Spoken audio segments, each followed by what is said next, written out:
Bank સાથે છેતરપિંડીના કેસમાં આમ આદમી પાર્ટીના નેતા દીપક સિંગલાની ઈડીએ કરી ધરપકડ।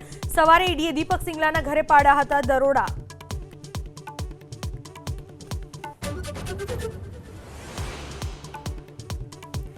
નીટ પેપર લીક કેસમાં વધુ એક મોટી સફળતા। મહારાષ્ટ્રના લાતુરથી કોચિંગના માલિક શિવરાજની ધરપકડ। મોક ટેસ્ટના 42 પ્રશ્નો પૂછ્યા હતા પરીક્ષામાં।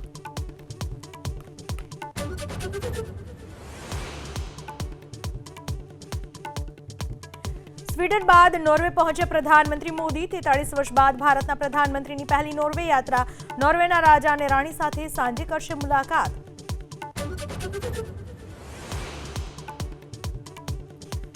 જામનગરમાં હની ટ્રેપ અને અપહરણ કરતી ગેંગનો પર્દાફાશ। 2 કિશોર સહિત 5ની પોલીસે કરી ધરપકડ।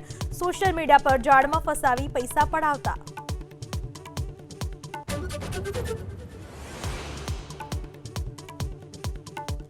ભર ઉનાળા વચ્ચે રાજકોટ મહાનગરપાલિકાના 4 સ્વિમિંગ પુલ આજથી બંધ। સ્ટાફને વસ્તી ગણતરીની કામગીરી સોંપાતા નારાજગી।